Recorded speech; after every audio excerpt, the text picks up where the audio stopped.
ગણેશ ગોંડલના પડકાર પર અલ્પેશ કથિરિયા પહોંચ્યા ગોંડલ. પ્રચારમાં ચા પીવાનો કથિરિયાનો હુંકાર, બંનેના સમર્થકોનો પણ જમાવડો.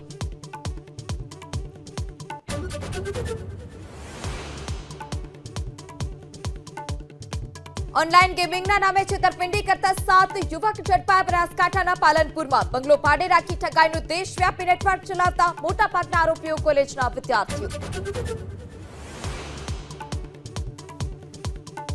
આજથી ફરી રાજ્યમાં વધશે ગરમીનું જોર. શનિવારે 43.9 ડિગ્રી સાથે રાજકોટ સૌથી ગરમ શહેર. અમદાવાદ સહિત 8 શહેરમાં તાપમાનનો પારો 40 ડિગ્રીને પાર.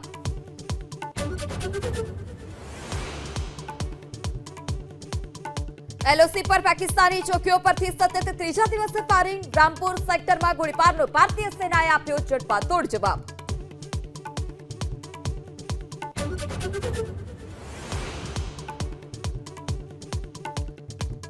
પાકિસ્તાન પર એક્શનને લઈ આરએસએસ પ્રમુખ મોહન ભાગવતનું મોટું નિવેદન. બોલ્યા, પડોશીઓને નુકસાન નથી કરતા, પરંતુ કોઈ ખોટું કરે તો રાજાનું કામ પ્રજાનું રક્ષણ કરવાનું.